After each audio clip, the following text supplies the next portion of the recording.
Ассалому алайкум дӯстони азиз, хуш омадед ба канали Rule TJ. Имрӯз 21 ноябри соли 2022 1000 рубл бо қурби давлати 164 сомонӣ бо қурби интиқоли маблағи Алифбонк ҳам ҳамин гуна мебошад. Дар имрӯза навормон 12 та мошинҳои фурӯшӣ мешаванд. Opel Astra G1 чандта намуд, Mercedes C-Class чандта, Vectra B, Toyota Camry Astra F, Hyundai Starex Deo, Tico, BMW X5 ва ғайра. Барои ҳамин ҳатман навормона то охира тамошо кунед, то ки варианти хуба аз даст натиҳед, лайк монед ва дар каналмон обуна шавед, то ки аз наворҳои нави мо бохабар бошед. Тамошобинони гиромӣ, агар шумо мошини фурӯшӣ доштагӣ бошед ё ин ки ба шумо реклама дар кор бошад, ва рақамҳои барои реклама 907 14 55 15 танҳо дар WhatsApp ё ин ки имо муроҷиат кунед. Бисёре бад гап намезанем, рафтем. Opel Astra G, соли барориш 1998, кузов хэтчбек, 1.6 литр мотор, сӯзишвориш бензин ва газ, коробка передач, механика. Соҳибаш мегӯяд ки 4 дар электропакет, 4 балони нав, документу 100% 8 моҳа, хадавои 100%, мотор дуд намекна, 1.6 простой мебошад, салон тоза, камераи пеши қафо дора, савдо дар назди мошин. Расход фақат лабавои пеш алиш мекунед, беруни мошин камтар царапина дорад, мегӯяд соҳибаш. Нархаш бошад 48 000 сомонӣ, боз савдо мешавад. Мошин дар шаҳри Душанбе қарор аст.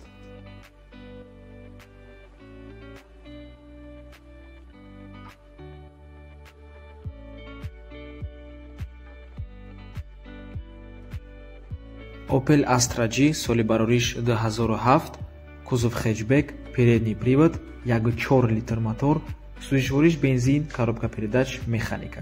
соҳибаш мегӯяд ки мошин 1 моҳ шуд омаданша, вагон ҳуҷҷатош солона аст, мошин пустишка кондитсионер надора, мотор коробка 100%. маълумоти бештар бо занги телефонӣ. нархаш бошад 65 000 сомонӣ, боз савдо мешавад. мошин дар шаҳри Душанбе қарор аст. тамошобинони гиромӣ, дар имрӯза навормон ҳамаи мошинҳо аз шаҳри Душанбе мебошанд. Mercedes C-Class, соли барориш 2001, задний привод, 2 литр мотор, сӯзишвориш бензин ва газ, коробка передач, механика. соҳибаш мегӯяд ки мошин 100%, хайдори аниқ занг зана, нархаш бошад 55 000 сомонӣ. боз албатта ки алишам мешавад.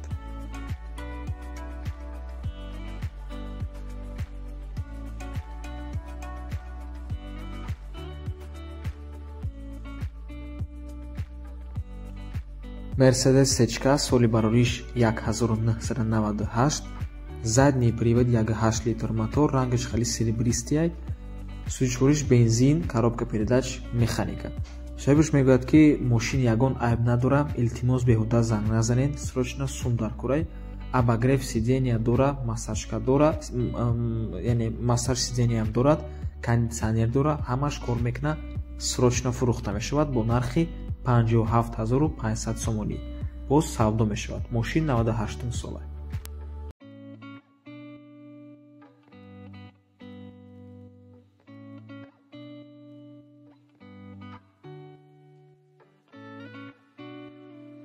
Opel Vectra B, соли барориш 1998, передний привод, 1.6 литр мотор, рангаш сабзай, сӯзишвориш бензин ва газ, коробка передач, механика. соҳибаш мегӯяд ки мошини хуб, мотор кам дуд мекна, обогрев сидени дора, кондитсионер дора, 4 та электропакет дорад. савдо дар назди мошин, мелочёвка кор дора, ба телефон напурсед, омада бинед, махқул нашуд, роҳи сафед, мегӯяд соҳибаш.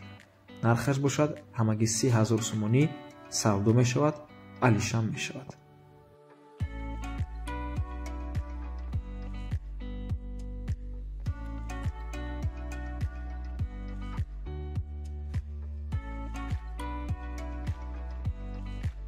Opel Vectra B, соли барориш аллакай 2000, 2 литр мотор, сӯзишвориш бензин ва газ, коробка передач, механика. соҳибаш мегӯяд ки мошин дар ҳолати хуб қарор дорад, ҳуҷҷатош то августи соли 2023. нархаш бошад 45 000 сомонӣ, ҳам савдо мешавад, ҳам иваз мешавад.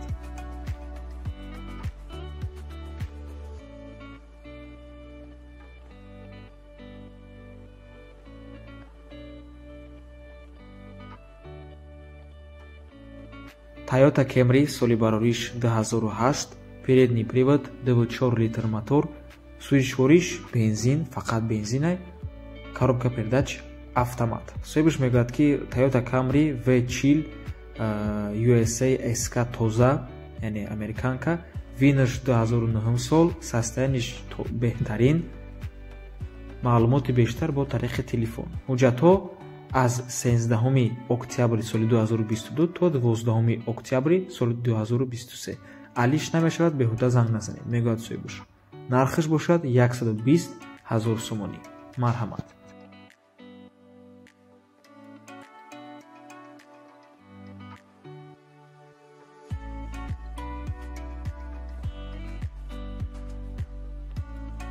Opel Astra F соли барориш 1994, кузов хеҷбек, рангаш хеле кабутай, 1.6 литр мотор, сӯзишвориш бензин ва газ мебошад, коробка передач механика.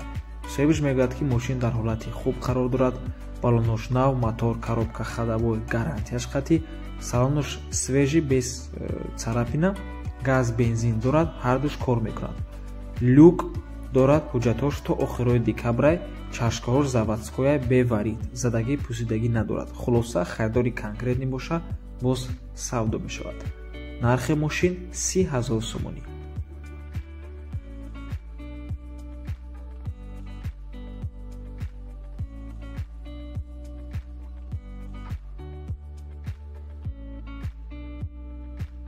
Opel Astra F соли барориш 95, кузов хеҷбек, рангаш сафедай, 1.6 литр мотор, сӯзишвориш бензин ва газ, коробка передач автомат.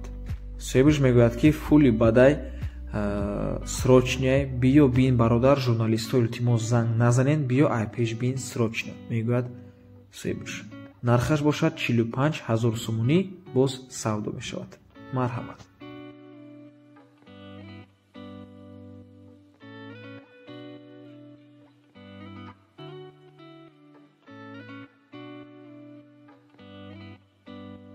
Hyundai Starex соли барориш 2000, задний привод, 2 литр мотор, сӯзишвориш дизел, коробка передач механика.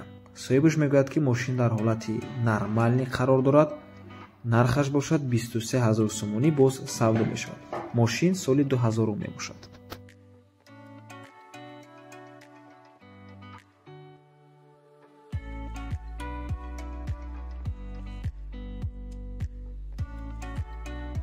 Deo Tico соли барориш 1996, 0.8 литр мотор мебошад, сӯзишвориш газ, коробка передач механика. соҳибаш мегӯяд ки мошин беҳад состоянии хуб дай, нархаш бошад ҳамагӣ 15 000 сомонӣ, боз савдо мешавад. рақамҳо барои тамос дар рӯи экран дар таги нарх навистагиай, занг занед, пурсон шавед.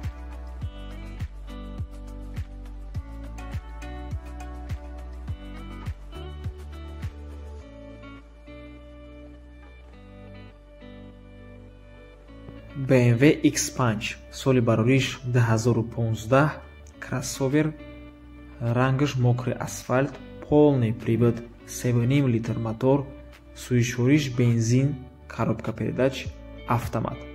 бе растамошка дӯстони азиз, мошин ба қагияй мегӯяд соҳибаш, нархаш бошад 290 000 сомонӣ. соли барориш чӣ хеле ки гуфтем 2015 мебошад, нархаш бе растамошка дӯстони азиз. ва ба ҳамин навор мо ба анҷом мерасад. раҳмати калон ки моро то охира тамошо кардем. барои реклама ба рақамҳои 907 14 55 15 танҳо дар ватсап ё ки мо муроҷиат кунед. ягон хоҳиш, ягон пешниҳод доштагӣ бошед, дар комментари ҳамин видео нависед, ҳатман мехонем ва ба инобат мегирем. то боздид, барори кор, худо нигаҳбон.